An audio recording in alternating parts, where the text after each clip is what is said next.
జై శ్రీమన్నారాయణ. నేను మీ icon astrologer Gattupalli Suresh Babu.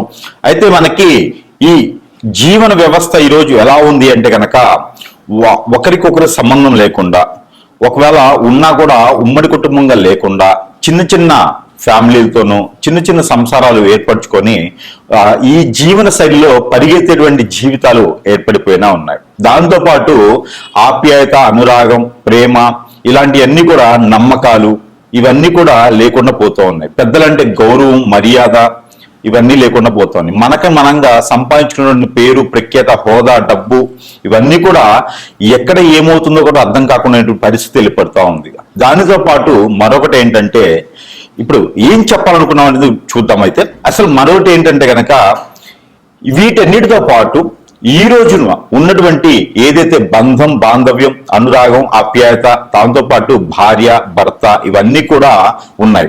వీటిలో ఎంత విలువ ఉన్నది. ఒకప్పుడు మనకి పెళ్లి అనగానే 7 జన్మలు ఉండాలి అని చెప్పేసి సంబంధాలు చూసి, ఆ సంబంధాలు ఎన్నో రకాల సంబంధాలు చూసేసి, మన అబ్బాయికి ఏదైతే సంబంధం కుదిరితే బాగుంటుంది, మన అమ్మాయికి ఏ సంబంధం కుదిరితే బాగుంటుంది, దీంట్లో మొదటిగా వారు అడిగేది ఏంటంటే 7 తరాలు చూస్తారు. వెనక 7 తరాలు, ముందు 7 తరాలు చూసేటువంటి జీవితం కొనసాగుతూ ఉంటుంది. అమ్మాయి తరపున బాగుందా, వారి ఫ్యామిలీ అంతా కూడా అన్యోన్యంగా, ఉన్నతంగా, భార్యలతో పాటు భర్తలు, భర్తలతో పాటు భార్యలు ఉన్నారా, ఇంట్లో ఏమైనా గయ్యాలీలు ఉన్నారా, ఏమైనా ఇబ్బంది పెట్టేవారు ఉన్నారా, ఇన్ని రకాలు చూస్తున్నారు.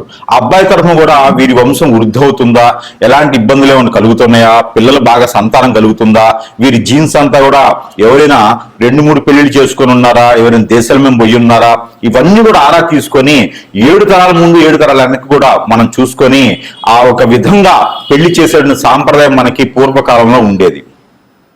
ఆ తర్వాత అది జనానికి బోరేసిందా, లేకపోతే కొత్తదనం కావాలనుకుంటున్నారో కానీ బంధాలు మార్పులు అనేది, బాంధవ్యాల్లో మార్పులు అనేది, ఒక బంధం ఏర్పడింది, ఎవరో తెలియని అమ్మాయి మన ఇంటికి వచ్చింది, ఎవరో తెలియని వ్యక్తి మన ఇంటికి వచ్చారు అంటే వారి యొక్క విలువ అనేది ఈ రోజుల్లో లేకుండా పోయింది. దానికి ముఖ్యమైనటువంటి కారణం ఏమిటంటే డబ్బు, వ్యామోహం, అతిదృష్టి, అనావృష్టి, అంటే కోరికలు.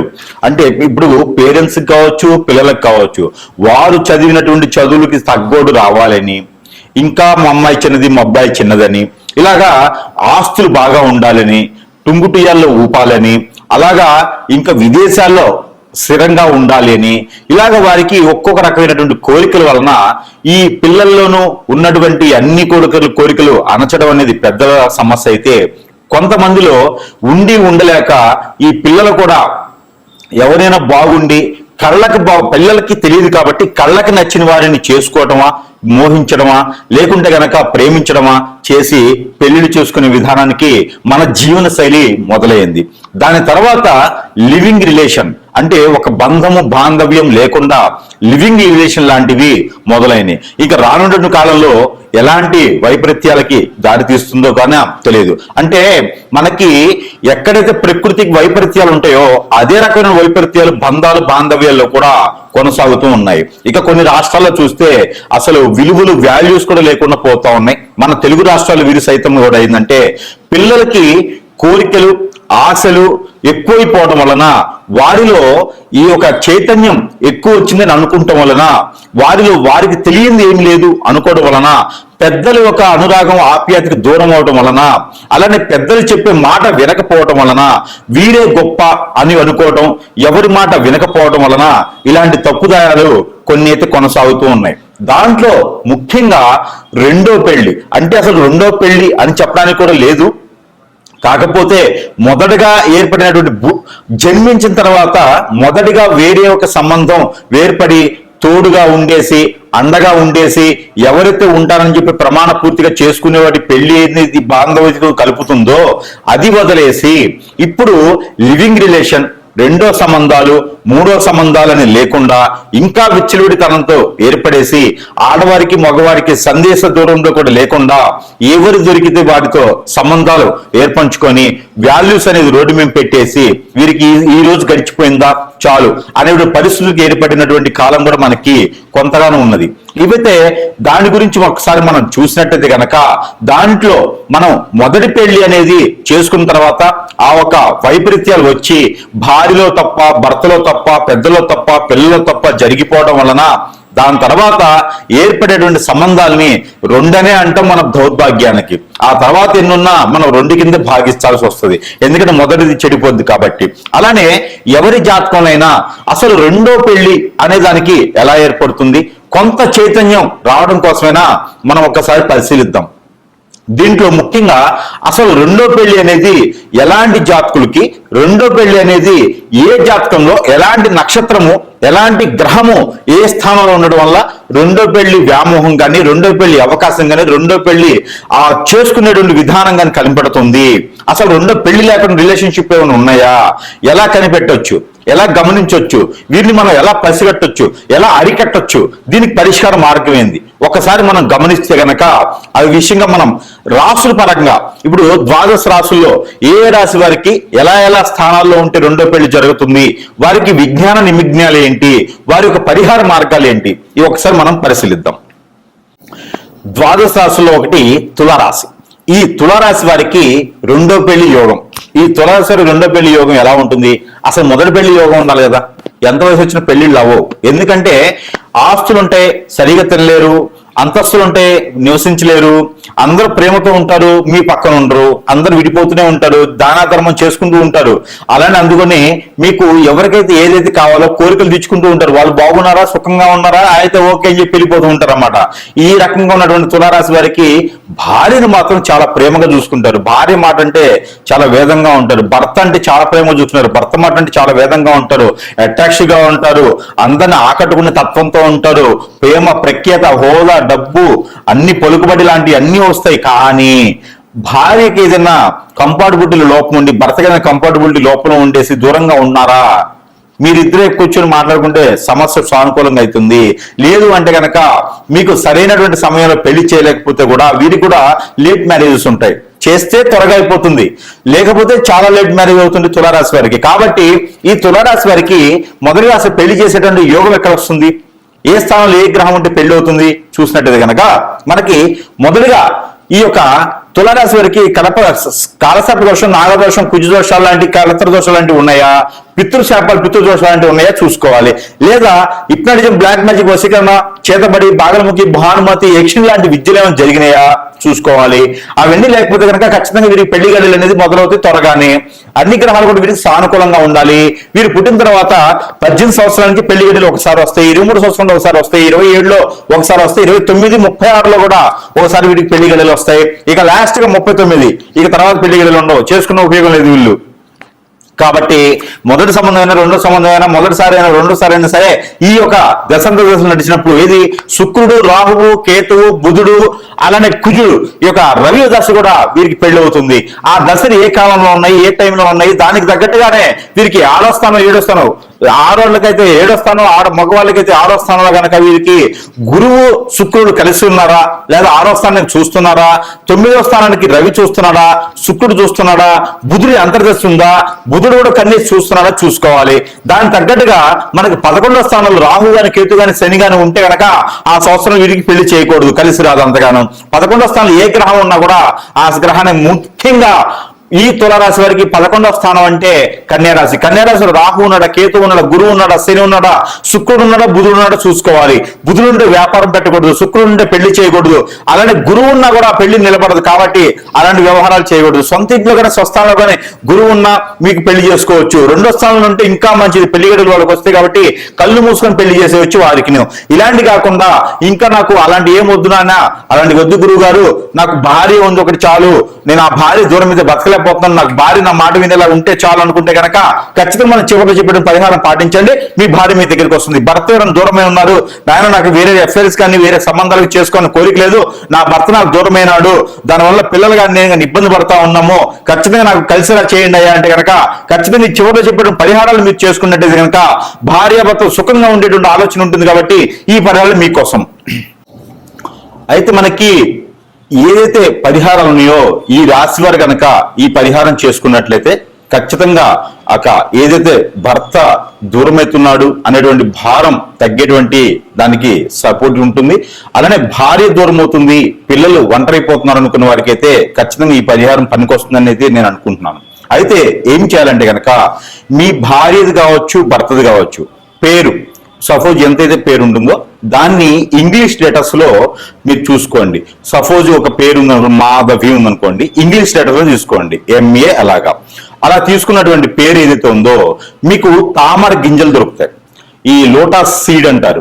ఈ తామర గింజలు తెచ్చుకొని మీ వైఫ్ పేర్లో ఎన్నైతే లెటర్స్ ఉన్నాయో, లేదా మీ ఒక హస్బెండ్ పేర్లో ఎన్నైతే లెటర్స్ ఉన్నాయో, ఆ లెటర్స్ కి 7 గింజలు ఎక్స్ట్రా కావాలి. 7 సీడ్స్ ఎక్స్ట్రా కావాలి. ఆ తీసుకున్నటువంటి దాంట్లో మీరు 11 డేస్, అంటే డే 1 నుంచి 11 డేస్ వరకు కూడా ఈ సీడ్ మీద తనకి ఒక్కొక్క గింజ మీద ఒక్కొక్క లెటర్ రాయండి. రాసేసి దాంట్లో ఆముదమో, కిరోసినో, పెట్రోలో, డీజిలో, లేకపోతే గనక నువ్వుల నూనె, కోకోనట్ ఆయిల్ వీటిల్లో తడపండి. ఒక పేపర్లో పెట్టి తడిపేసేయండి. ఇది మీరు ఇంట్లో చేస్తే ఈ చేతికి మట్టి అంటుకుంటుంది, అంటే చేతికి ఈ పొగ గాని మంట గాని అంటుకుంటుంది. ఎక్కడైనా దూరంగా చేసే ప్రయత్నం చేయండి.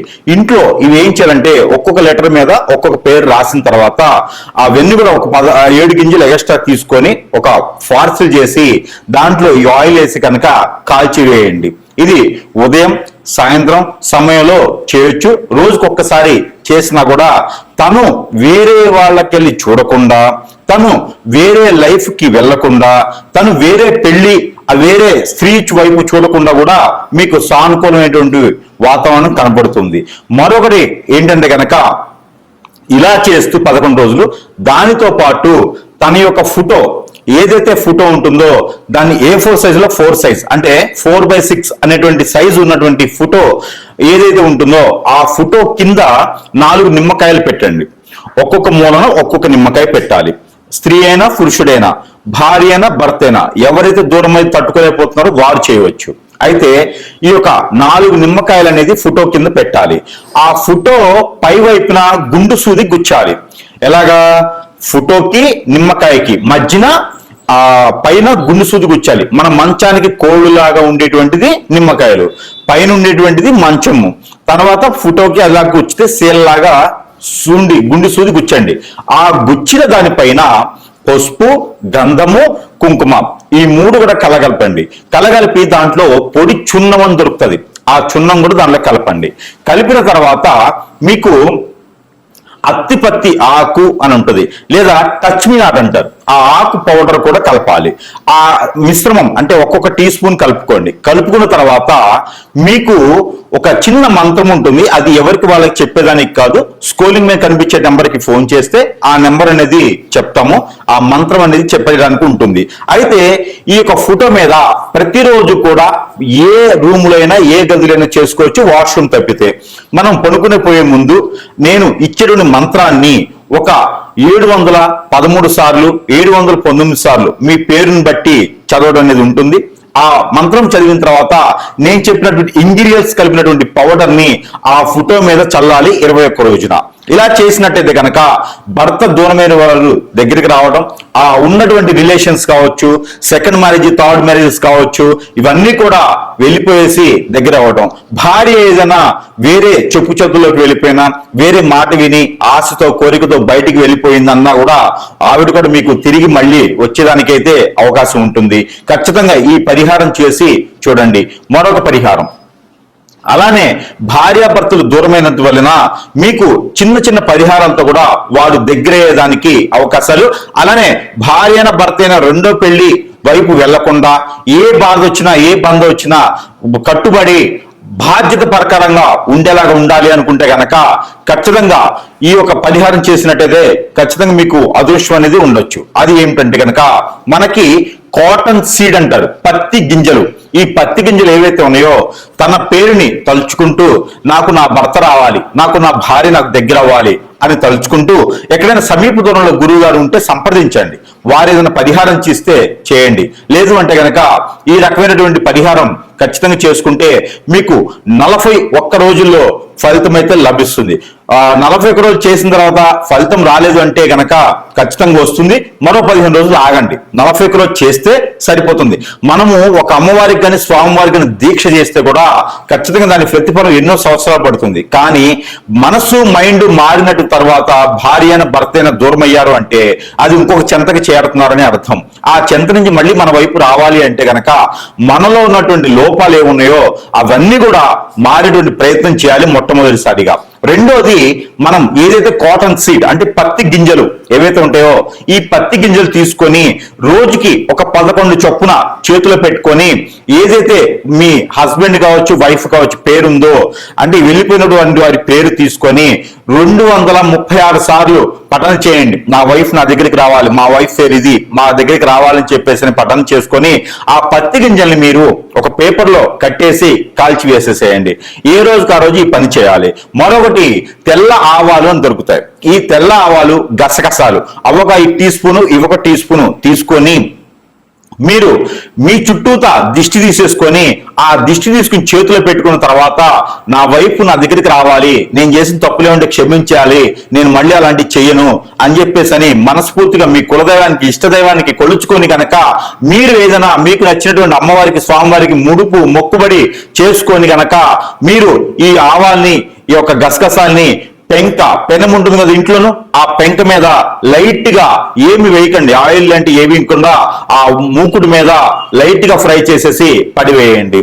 ఇలా చేయండి. ఇలా చేస్తే ఖచ్చితంగా మీకు దూరమైనటువంటి భర్త మీకు దగ్గర వస్తారు, మీకు దూరమైనటువంటి భార్య మీకు దగ్గర వస్తుంది ఖచ్చితంగా. ఈ తర్వాత వచ్చేసి మీకు చిన్న దువ్వ ఉంటుంది, మనకి బయట దువ్వ ఉంటుంది. దువ్వ అంటే మనకి బయట మట్టిలోని జల్లెడ పెట్టినటువంటి దువ్వ మెత్తగా పౌడర్ లా ఉంటుంది. అదొకటి తీసుకొచ్చుకొని మనకి చిన్నప్పుడు చదువుకున్నటువంటి పలకలు ఉంటాయి. మనకి ఒకప్పుడైతే మట్టి పలకలు ఉండేవి, ఇప్పుడు ప్లాస్టిక్ పలకలు ఉంటూ ఉన్నాయి అన్నమాట. పలక అంటే మనం రాచేటువంటి బోర్డు, అలాంటి పలక తీసుకొచ్చుకొని దానిపైన మీ యొక్క శ్రీమతి పేరు కానీ మీ ఒక భర్త పేరు కానీ రాసుకోండి. ఎవరైతే దూరమయ్యారో వారి పేరు రాసి ఆ దువ్వ ఏదైతే ఉందో దానిపైన పోయండి. దానిపైన పోసి 3 రోజులు మీ మంచ కింద పెట్టేసేయండి, ఏదైనా కవర్లో పెట్టేసి. ఆ తర్వాత ఆ దువ్వ దాని మీద ఉంచేసి మీరు కళ్ళు మూసుకొని కళ్ళకు గంతలు కట్టుకొని ఆ దువ్వను ఊదండి. చేత్తో దువ్వను ఊదాలి. ఆ 3 రోజులు కూడా ఒక రాగి పాత్రలో నీరు పెట్టేసి దాంట్లో ఒక లోటస్ పువ్వు వేసేసి ఆ ఒక నీరు పెట్టినటువంటి పాత్రని మనకి గడప లోపల నుంచి బయట వైపు, బయట నుంచి లోపల వైపు చూసేటువంటి విధంగా చూసుకోండి. లోపల నుంచి బయట వైపు వస్తూ ఉంటే కుడి వైపున ఉండాలి. కుడి వైపున పెట్టేసి దాని మీద ఒక మూత వేయండి, లోటస్ పువ్వు పెట్టేసి. ఇలా చేసినట్టయితే కనుక మీకు ఎన్నో సంవత్సరాల క్రితం దూరమైన భర్త కూడా మీ దగ్గరకు వచ్చేదానికి ఉంటుంది. భార్య కూడా మీకు నుంచి దూరం అయితే కూడా వస్తుంది. అలా కాదు గురువు గారు, మాకు దూరం అయితేనే చాలు అనుకుంటే ఇంక ఈ రెమెడీస్ అని మీ పని చేయవు. దూరమయ్యి బాధపడే వాళ్ళు, పిల్లలు భార్య, పిల్లలు భర్త ఇబ్బంది పడేవాళ్ళు ప్రతి ఒక్కరు కూడా ఈ పరిహారాలు ఏ ఒక్కటి చేసినా కూడా మీకు ఖచ్చితంగా వారే దగ్గరికి వస్తారు. లేదు మాకు దూరం అయితేనే బాగుండు, ఇవన్నీ మాకు వద్దు అంటే కనుక ఆల్రెడీ దూరం అయినారు కాబట్టి ఈ పరిహారాలు మీకు అవసరం లేదు. ఇలాంటి పరిహారాలు చేసుకొని దూరమైన భర్తను దగ్గర చేసుకోండి, దగ్గరైన భర్తను దూరం చేసుకోండి. కాబట్టి ఇలాంటి చేసుకుని అదృష్టవంతులు అవ్వాలి. పిల్లలు పెద్దలు అందరూ కూడా భార్యాభర్తలు అన్యోన్యంగా ఉండడానికే నా ఆలోచన. అలా ఉంది అంటే కనుక సంఘంలో గౌరవులు, మర్యాదలు, ఆప్యాయతలు, అనురాగాలు, పెద్దల దగ్గర ప్రతిష్టలు అన్ని వస్తాయి. డబ్బు వస్తుంది, జాబ్ వస్తుంది, పలుకుబడి, పేరు, ప్రఖ్యాత, హోదా అన్ని కూడా మనకు సొంత చేరుతాయి. కాబట్టి ఇలాంటి పరిహారాలు చేసుకొని ఉమ్మడి కుటుంబంగా ఉండాలని నా కోరిక. జై శ్రీమన్నారాయణ.